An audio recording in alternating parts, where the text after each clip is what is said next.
Sur le plan sécuritaire, la paix règne sur la majeure partie du territoire national, sauf dans quelques poches d'insécurité à l'est et au centre du pays. Sur le plan économique, il faut relever la hausse timide de prix de produits miniers et pétroliers à la suite d'une reprise de la demande mondiale. Cependant, l'environnement intérieur de la RDC reste marqué depuis le dernier trimestre 2016 par la rupture du cadre macroéconomique. Ainsi, notre pays connaît actuellement un ralentissement des activités économiques, de déficit budgétaire et extérieur, la dépréciation continue du franc congolais, entraînant la hausse du coût de la vie, la perte du pouvoir d'achat et la détérioration des conditions de vie de la population. Honorable Président, à propos des scénarios envisagés lors de l'élaboration du projet de loi de finances 2017, le gouvernement s'est trouvé devant deux scénarios en vue de faire face à cette situation préoccupante. Le premier scénario consiste à poursuivre la politique économique actuelle, dont les faiblesses ont débouché sur la situation préoccupante que je viens de décrire. Il était hors de question pour le gouvernement de tolérer une telle situation qui va augmenter la misère des Congolais et la spirale des tensions sociales et politiques dans le pays. Le gouvernement a donc écarté ce premier scénario du fait qu'il consacre le défaitisme, l'immobilisme, une gestion économique au petit bonheur et un manque d'ambition politique à la hauteur de la RDC. Le deuxième scénario, choisi par le gouvernement, consiste à mettre en œuvre effectivement et avec détermination les mesures économiques d'urgence ambitieuses destinées à la stabilisation et à la relance de l'économie nationale.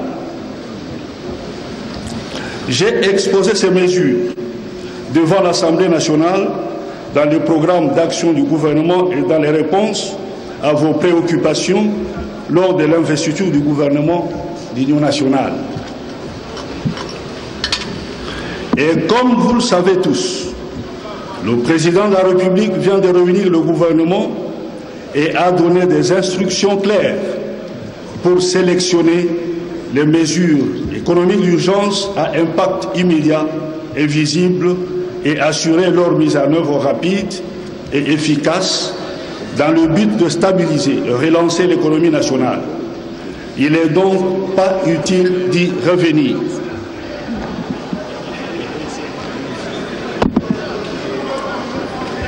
Je précise cependant que dans les prochains jours, chaque ministre va présenter un chronogramme des actions pertinentes et chiffrées qu'il entend conduire dans son secteur d'activité en vue d'appliquer le programme d'action du gouvernement et les mesures économiques d'urgence arrêtées par le gouvernement sous la haute autorité et le regard direct du président de la République.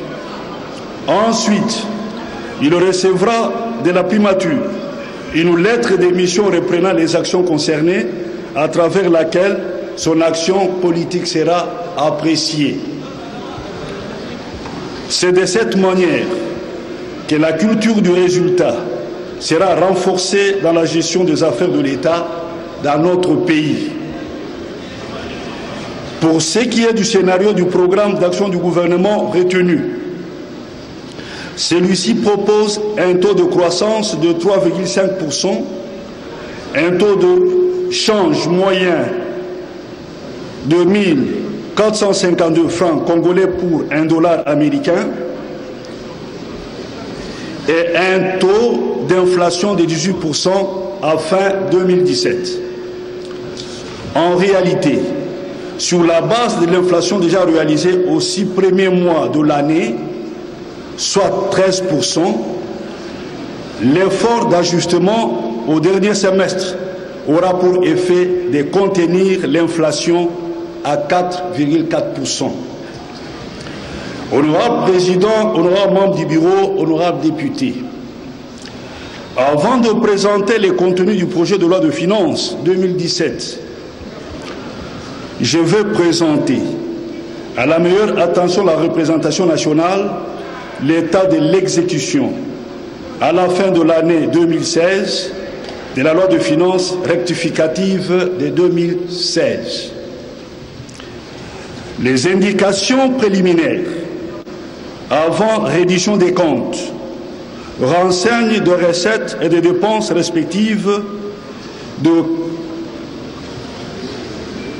4 889,8 et 5 198,6 milliards de francs congolais. Il s'est dégagé un solde négatif de 308,8 milliards de francs congolais. Ce déficit a été financé intégralement par des prélèvements sur les marges des trésoreries de l'État. Ces marges se sont considérablement amenuisées à ce jour. Il en a résulté une augmentation des avances nettes de la Banque centrale du Congo et par conséquent une augmentation de l'ensemble de la liquidité de l'économie.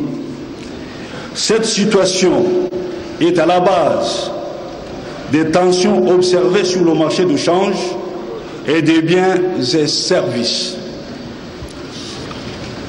Quelles leçons peut-on tirer de cette évolution?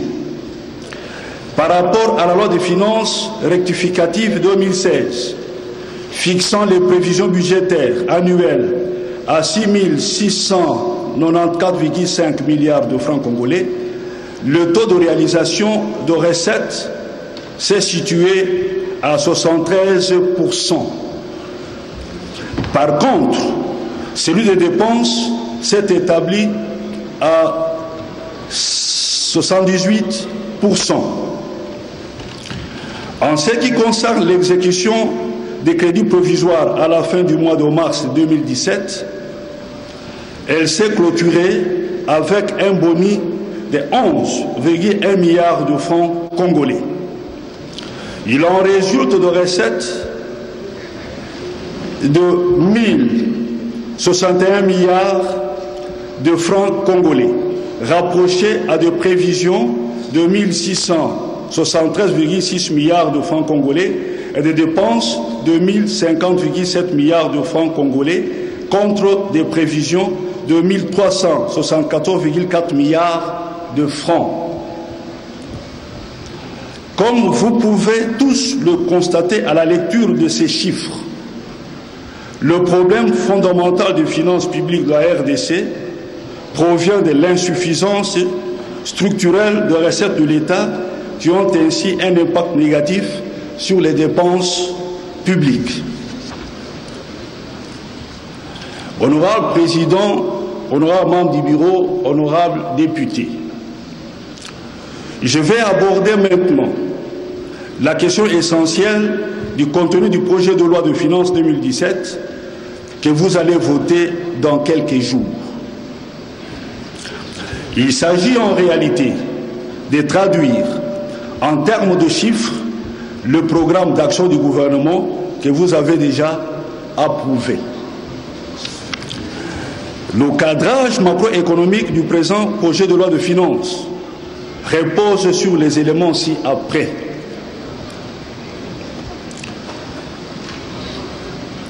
Un taux de croissance de l'activité économique, 3,5%, déflateur du PIB, 4,15%, taux d'inflation moyen, 12,5%, taux d'inflation fin période, 17,9%, taux de change moyen, 1452,2 francs congolais le dollar américain.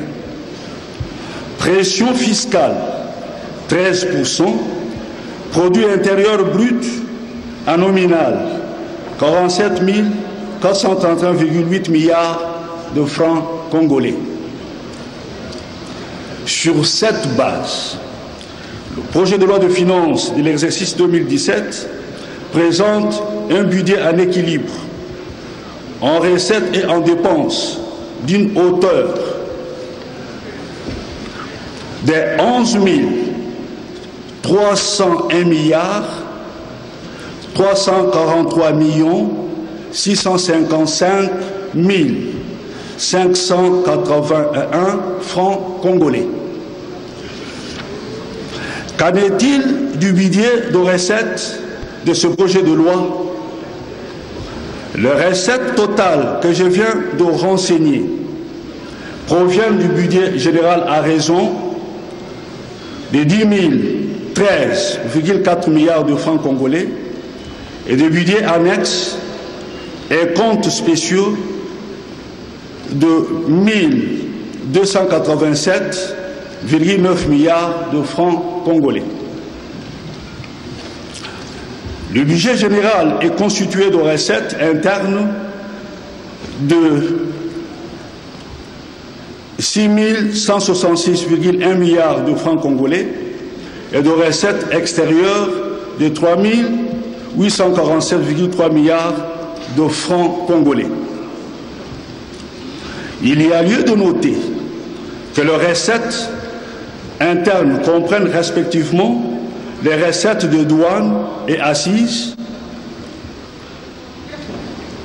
2 497,3 milliards de francs congolais, les recettes des impôts, 2 645,3 milliards de francs congolais, les recettes non fiscales, 770,8 milliards de francs congolais, et les recettes des pétroliers producteurs pour 252,8 milliards de francs congolais. Les budgets annexes et les comptes spéciaux ont été arrêtés respectivement à 878,5 et 409,4 milliards de francs congolais, soit un total de 1287,9 milliards de francs congolais. Comment se présente le budget des dépenses? Les dépenses totales se répartissent en deux catégories. Le budget général d'une part et le budget annexe et comptes spéciaux d'autre part. Le budget général se chiffre à 10 milliards 13 4 milliards de francs congolais. Il est ventilé de la manière suivante.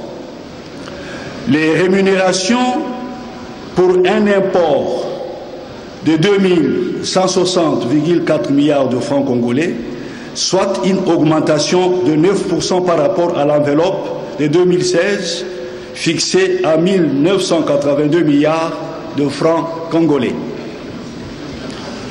Les frais de fonctionnement pour un montant de 853 milliards de francs congolais contre 728,5 milliards de francs congolais.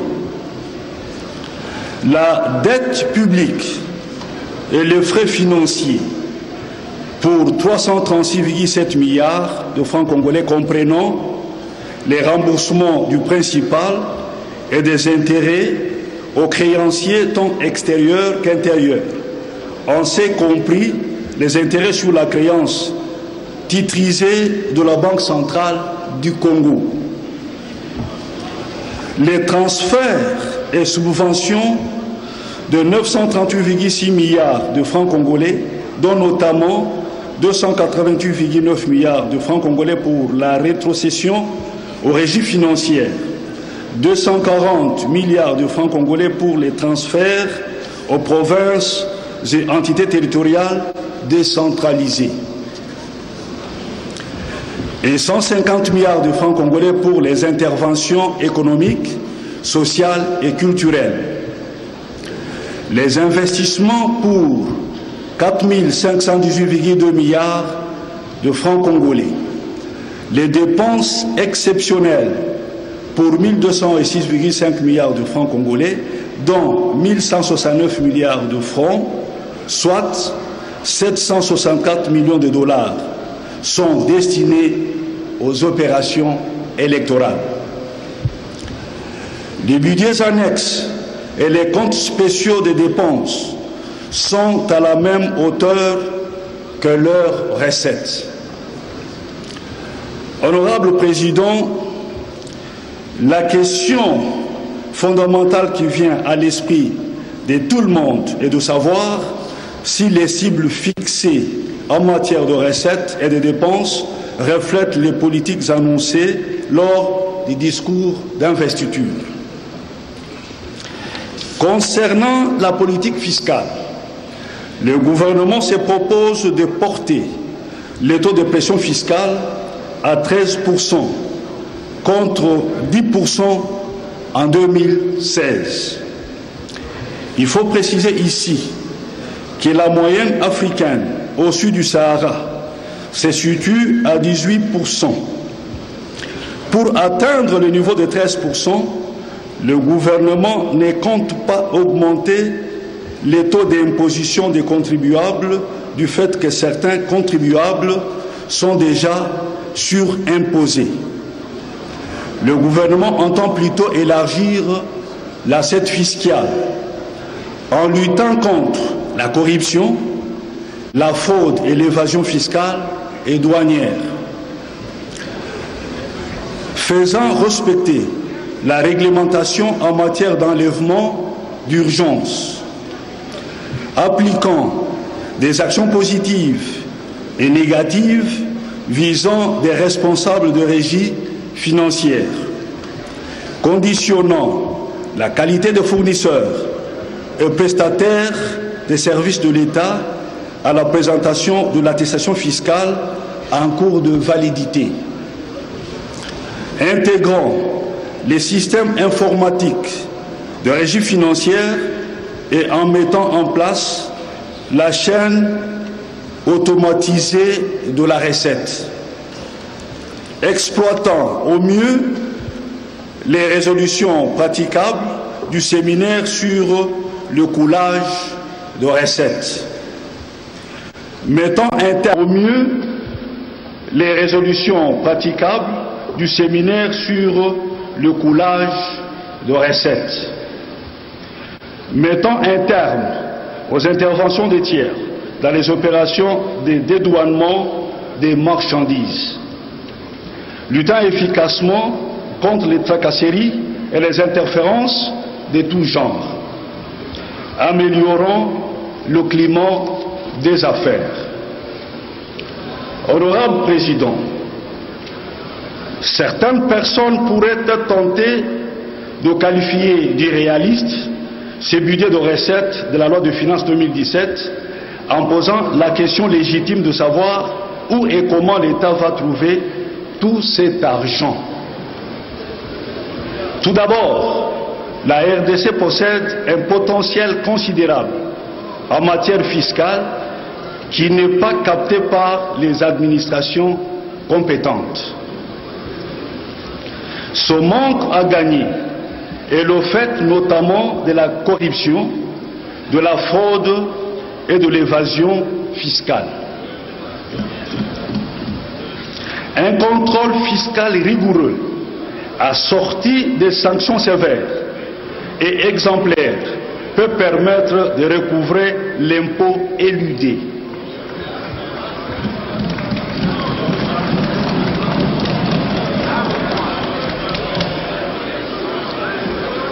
Il faut agir avec détermination et sans complaisance pour moraliser la vie publique, combattre la corruption, éradiquer les crimes et les indélicatesses économiques et prendre des sanctions sévères et exemplaires contre les coupables. Il n'y aura pas de développement en RDC dans l'injustice, la corruption et les désordres.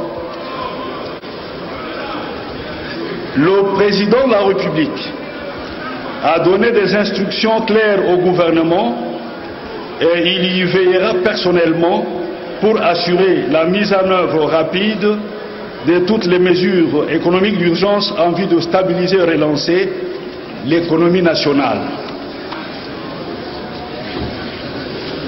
Honorable Président, en ce qui concerne la politique de la dépense publique, le gouvernement va insister sur la qualité de la dépense publique et la bonne gouvernance. À cet effet, un effort particulier sera effectué pour assurer le respect des étapes de la chaîne de la dépense, de la qualité des allocations budgétaires, de l'obligation de rendre compte trimestriellement, en ce compris pour les provinces et entités décentralisées, de la régularité des passations de marchés couvrant les investissements, etc. Dans les domaines sociaux spécifiquement, l'ambition du gouvernement est de réduire le chômage des masses, particulièrement celui des jeunes, d'améliorer le capital humain et relever la qualité de prestations sociales et d'étendre la couverture de la protection sociale à tous. Dans ce cadre, la politique sociale du gouvernement s'articulera sur les actions suivantes. La mise en œuvre de toutes les mesures de stabilisation du taux de change et de lutte contre l'inflation. L'objectif est d'arrêter la dégradation des conditions de vie de nos populations.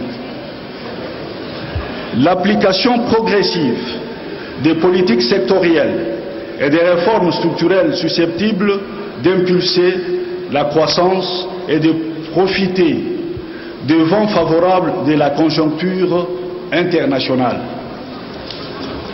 Sans préjudice de ce qui précède, les interventions économiques, sociales et culturelles ont été établies à 150 milliards de francs congolais contre 110 milliards en 2016. C'est déjà une légère amélioration.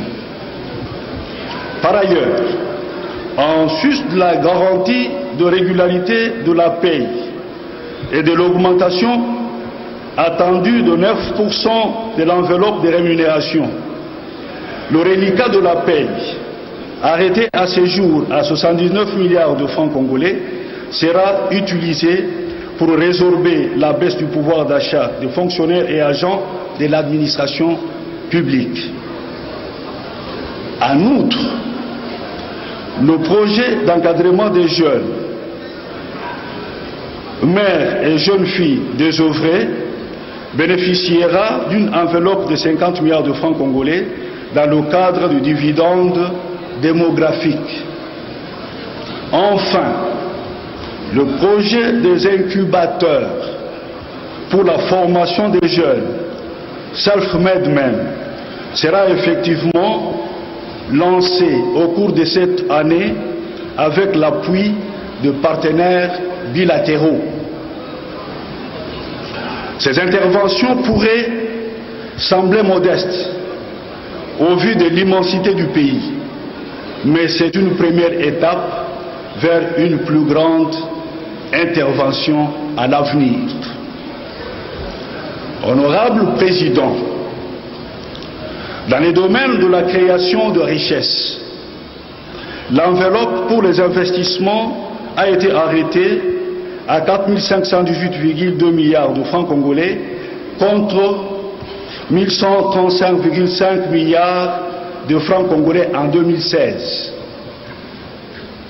Sur cette enveloppe, les investissements sur les ressources propres totalisent 735 milliards de francs congolais contre 374 milliards dans la loi rectificative de 2016.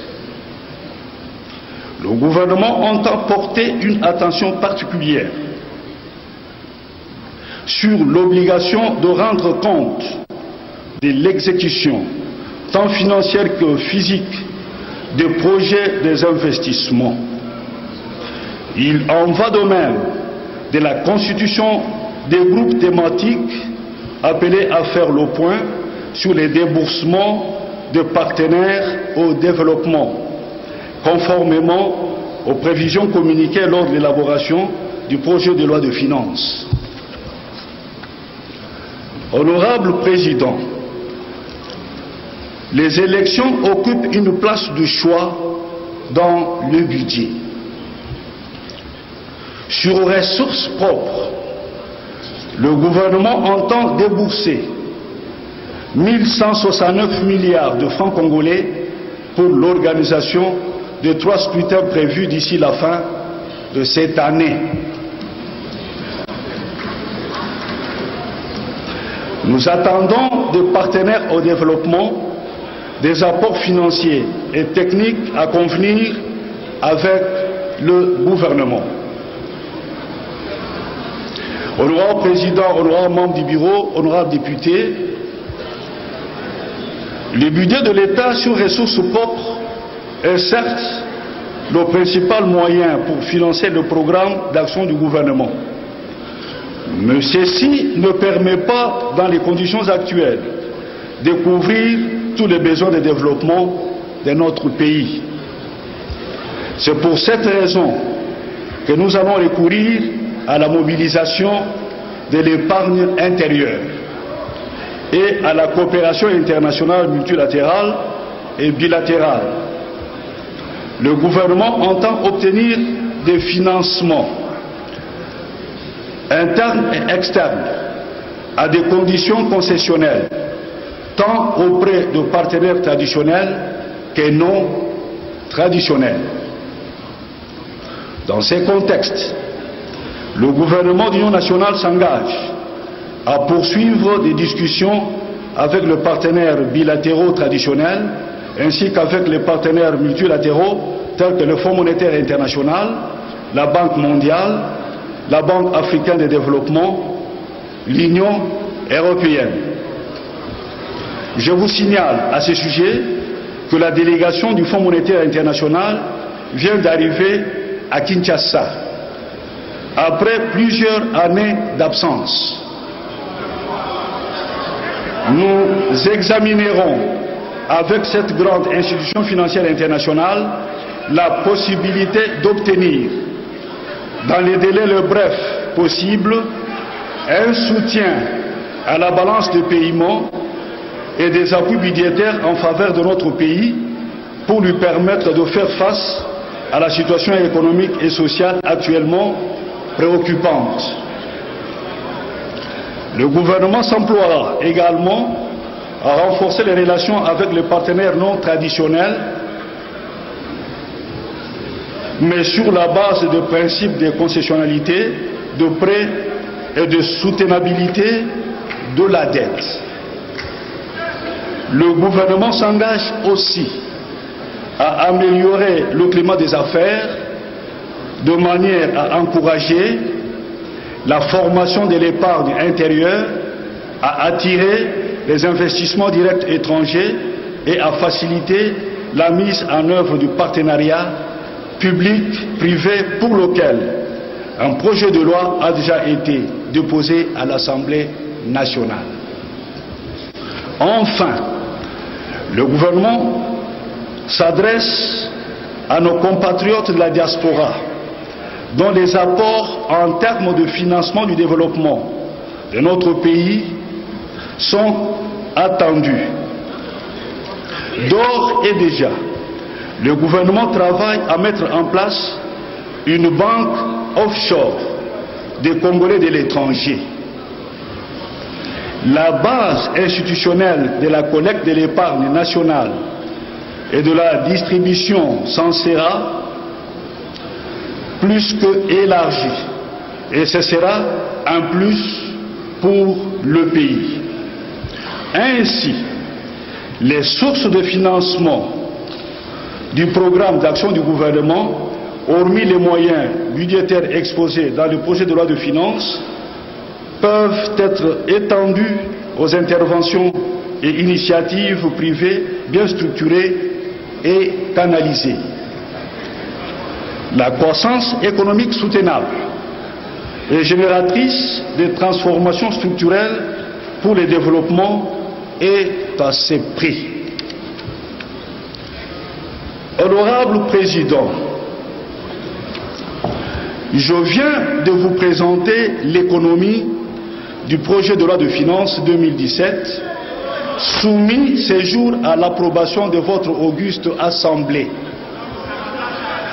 Votre vote permettra au gouvernement d'union nationale, investi par votre illustre Chambre en date du 16 mai 2017, de disposer de la plénitude de ces moyens pour se mettre résolument au travail. Ce budget a été bâti avec un souci de réalisme, doublé d'une volonté d'innover. Notre discipline collective, en tant que peuple, notre civisme fiscal, en tant que citoyen, notre sens de respect de la loi, en tant que légaliste, et notre attachement à la solidarité nationale, en tant que patriotes, seront les principaux gages de ce réalisme et de cette volonté commune de développer notre pays par nos propres efforts. Lorsque vous allez voter la loi de finances 2017, il ne faut pas oublier que la représentation nationale va conclure, ensemble avec le gouvernement, un grand pacte social avec le peuple souverain pour son bien-être. Honorable Président, honorables membres du bureau, honorables députés, telle est l'économie du projet de loi de finances de l'exercice 2017 que j'ai l'honneur de soumettre à votre examen et adoption en tant qu'autorité budgétaire de notre pays. Vive la République démocratique du Congo, que Dieu bénisse le peuple congolais, je vous remercie.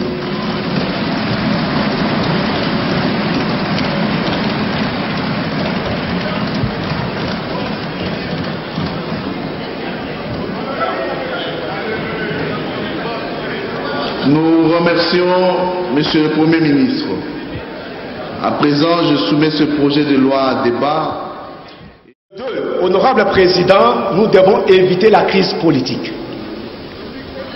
Parce que si c'est vrai que le gouvernement de la République a mobilisé 1061 milliards pendant le premier trimestre, c'est que janvier, février, mars, là où il y avait la crise, il y a ouverture de dialogue, il y a aussi l'ouverture des robinets des fraudes.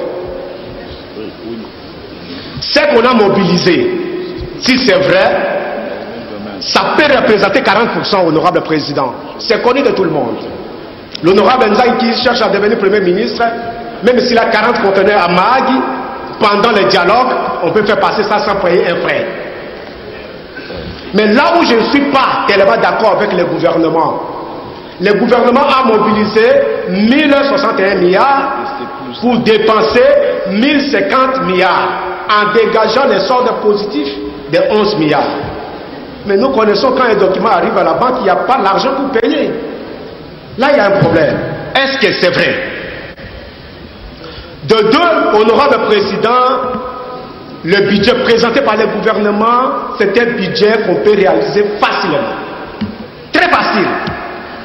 Parce que j'ai toujours dit, quand les collègues étaient aux affaires, je l'avais demandé de venir avec un budget plus de 10 milliards. Et aujourd'hui, les problèmes se posent si la pression fiscale, honorable Président, le PIB nominal est communiqué par le gouvernement 47 milliards. Mais le taux de pression fiscale, vous ne trouverez pas un pays africain qui a un taux de pression fiscale moins de 20%. Et ça, c'est les recettes propres, ça, c'est les recettes internes. Mais j'ai vu même dans les mêmes documents, le gouvernement nous dit, budget 2018, je vais appliquer le taux de 14%. Mais nous sommes déjà au mois de juin. Dans 3 mois, le gouvernement va appliquer le taux de 14%. C'est que nous devons obliger, honorable Président, les recettes qu'on cherche, nous devons appliquer dans un premier temps. Et là, son excellence, nous allons vous aider. Les rongeurs du trésor public sont nombreux. Mais nous allons vous aider. Acceptez d'appliquer les 15%. Vous allez passer à 7 000 milliards en termes de recettes propres. Et vous allez poser la question, j'ai suivi les collègues. Parce que c'est le budget 2016 que vous avez reconduit à 2017 en appliquant les taux de change de 1688. Il n'y a pas un franc fiscal qu'on a ajouté. Non. J'ai suivi mes collègues financiers, économistes, à la radio. On a augmenté. On n'a pas augmenté. Prenez seulement les 6 000 milliards, vous multipliez avec 1688, vous allez tomber exactement sur les 11 301 milliards. Conséquence, il faut reconduire toutes les rubriques. Les salaires passent de 2 milliards à 3 000 milliards. Nous allons vous aider à les confier. Autre chose, honorable président. Excellence, permettez, nous voulons vous aider. Pouvez-vous... En rentrant, demandez... Vous pouvez résumer la suite en 2 minutes. Je suis en train de résumer, président. 2 minutes pour la suite. Vous demandez au DG des DG de vous donner la liste des passagers nationaux, internationaux. Nationaux, vous appliquez vous mettez par $10 par an. On va vous donner, vous verrez comment RVA est en train de jouer avec les recettes de la République. Il faut les mettre en prison. On va vous respecter. Vous prenez pour les voyageurs à l'étranger, vous mettez par $50. Vous verrez.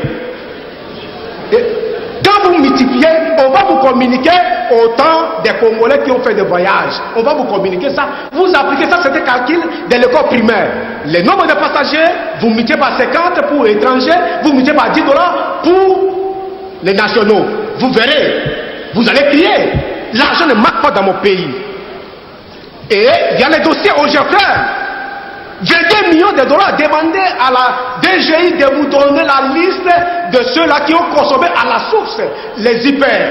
Quand vous consommez, c'était détournement. Consommez. 5 millions INSS. C'est connu. Commencez à mettre les gens en prison. Et demandez à tous les ministères, à commencer par le ministère de la Défense, de respecter la procédure du marché. Ça va vous éviter. Honorable Président, tout ce qu'on nous présente, ça ne reflète pas jusque-là le budget de mon pays. Nous sommes capables, mais l'impunité.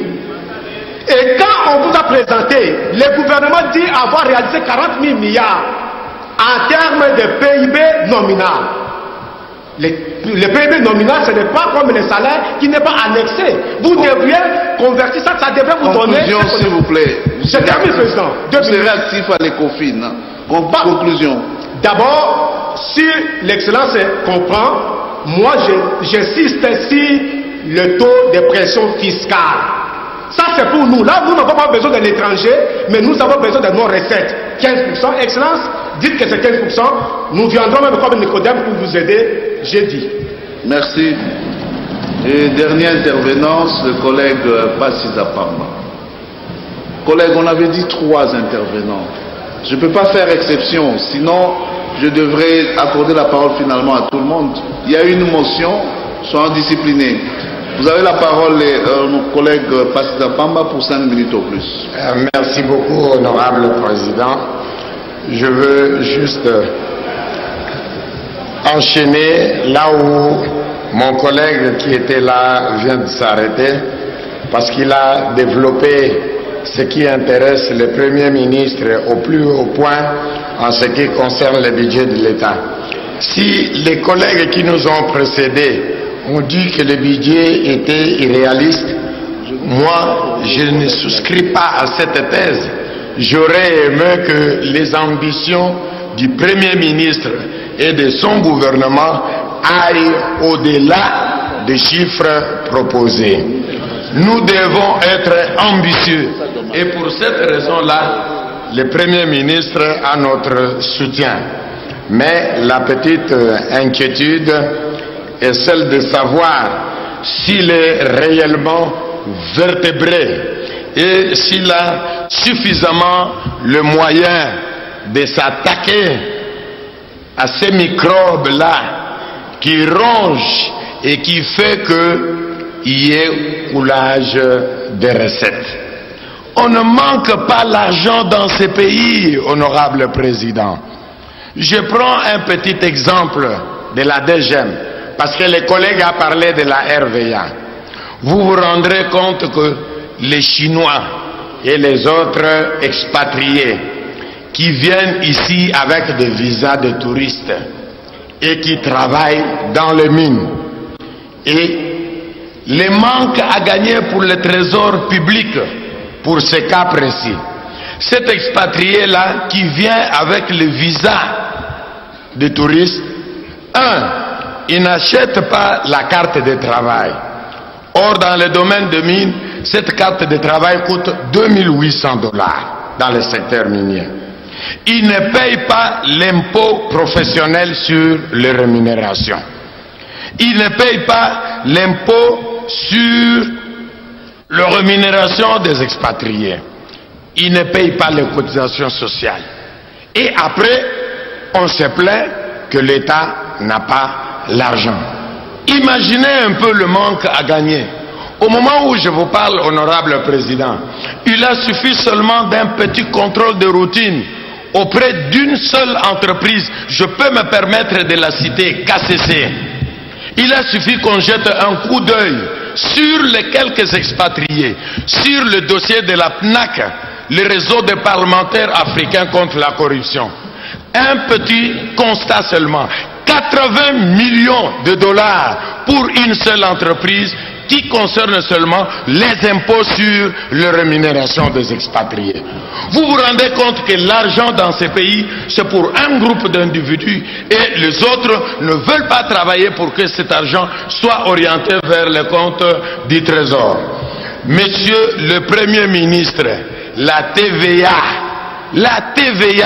le peuple congolais achète, ils achètent, ils consomment, ils boivent, ils mangent, et sur chaque achat, l'on perçoit quelque chose. Tout ce qui manque, c'est la canalisation de cet argent vers le trésor public. Et qu'est-ce que nous demandons? Derrière vous, monsieur le Premier ministre, il y a des experts qui sont partis de l'Assemblée nationale. Une revisitation très rapide de la réforme sur la TVA. Et l'argent va entrer dans le compte du Trésor. Donc, vous ne manquez pas l'argent, monsieur le Premier ministre. Il vous faut lutter contre la corruption. C'est pourquoi, dans le cadre de dépenses, je veux m'attarder sur un petit point et puis je vais conclure. Oui, monsieur le Premier ministre, ne vous attardez pas. Si vous voulez tuer le pays, abandonnez l'éducation. Et je suis surpris de voir que dans le projet de budget que vous avez amené, vous avez massacré l'éducation. Vous avez tort d'avoir rabattu le budget en ressources propres du ministère de l'enseignement primaire et secondaire. C'est là où nous devons avoir la jeunesse qui va nous remplacer demain. Et donc, sur ce point précis, nous vous demandons de revisiter ce budget-là, de retourner ces ressources parce que nous avons besoin de l'information. Pour conclure, Monsieur le Président, honorable Président, je demande au Premier ministre, il ne me suit pas, honorable Président, le Premier ministre. Il ne me suit pas, le Premier ministre. Oh, s'il vous plaît. S'il vous plaît. Nous demandons au Premier ministre et son gouvernement de prendre langue avec l'institution président de la République, avec l'institution cours et tribunaux, pour arrêter avec le koulouna en cravate. C'est la corruption, pour arrêter la fraude fiscale, le détournement des deniers publics. Et la dernière information, honorable Président, pour conclure, j'ai un dossier documenté sur l'importation frauduleuse de billets de banque en devises étrangères, sur le transfert frauduleux de fonds, sur la fraude douanière et fiscale. Ainsi, voilà, donc, nous concluons en disant que tous ceux-là sont de Koulouna et que le dossier existe auprès du procureur général de la République. Merci, J'ai dit et je vous remercie. Merci. Nous avons, honorables députés, chers collègues, épuisé les listes. Il y en a eu plusieurs des orateurs. Nous allons accorder la parole au Premier ministre pour la suite de la procédure. Honorable Président de l'Assemblée nationale, je vous remercie pour la parole. Le gouvernement vous demande de lui accorder 24 heures pour apprêter des réponses et ainsi rencontrer les préoccupations exprimées par les honorables députés. Merci. Honorables députés, chers collègues, vous pouvez prendre place, Monsieur le Premier ministre.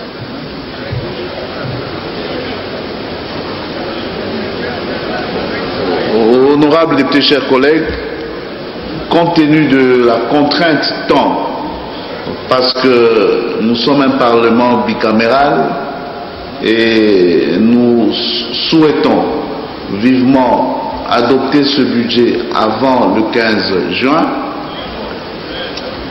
Bien évidemment, au mois de septembre, c'est une session budgétaire de nouveau pour la loi de finances 2018. Nous invitons le Premier ministre à revenir à l'hémicycle demain à 10h, à 10h ou 11h, plus tard, mettons 11h. Vous souhaitez 13h? Parce que, chers collègues, la commission ECOFIN devra commencer à travailler dès demain. Sinon, le calendrier tel que fixé par la conférence des présidents sera plus respecté dès demain. Et donc la commission ECOFIN, les travaux commencent demain l'après-midi. Et donc nous pouvons nous retrouver, je vais couper la poire en deux, demain à 12h. À 12h, de sorte que en moins d'une heure, nous puissions clôturer et la commission ECOFIN commence les travaux à 14h. Nous sommes mis d'accord? Essayons d'être vraiment ponctuels par rapport à l'heure de 10h.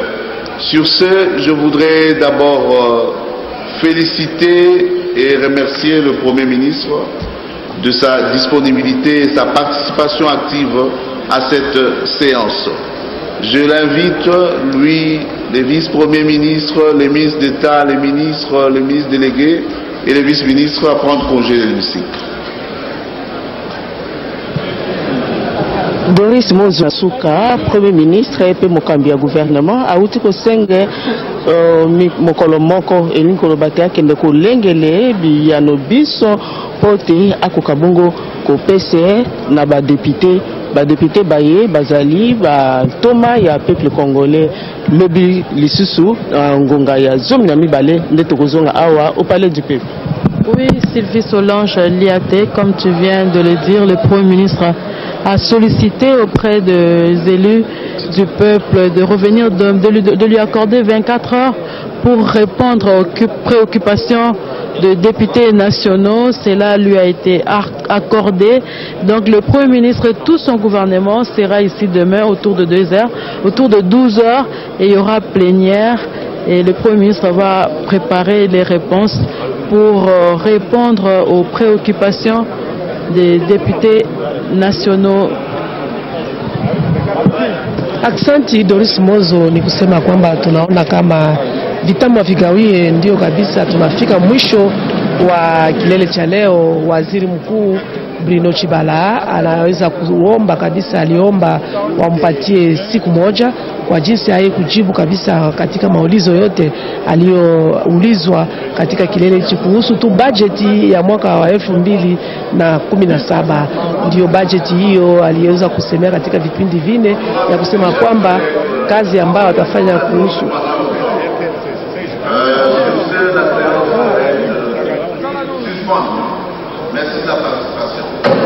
kazi ambayo atafanya katika kuna bajeti hii ndio tutaona wataendelea kesho. Waziri Mkuu atakia kujibu. Doris Mozo, sauti ni kwako.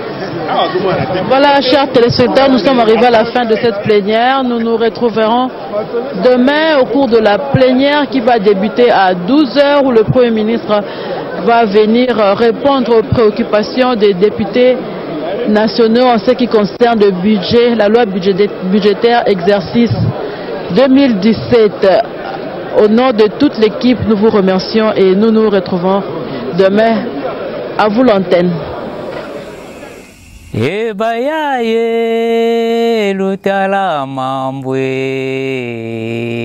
l'ai dit quoi? Bomoko yambo kebinisi bango biloko bia sike biloko bia likolo biso bana mike kazangulu tokolanda kaka bomoko na mboka www.bomokoyamboka.com Lolanda yango Lolanda télévision yiki mvuka kimosi tolela ebele tolanda radio bomoko ya mboka radio télévision bomoko ya mboka mudingala bobatela nga bolanda télévision bomoko donc ya lisanga. Je l'ai dit quoi? Tosalela bomoko ya mboka tosana kati ya Kongo ba père ba mère mboka kaza www.bomoko ya mboka donc muki Kongo batela nga yiki mvuka tolanda bomoko ya mboka idio tulombe betu mukusande télévision de Reni. Je l'ai dit quoi? Télévision de Reni di betu radio yoyeni ibetu biso bana mike kazangulu tokolanda kaka bomoko na mboka.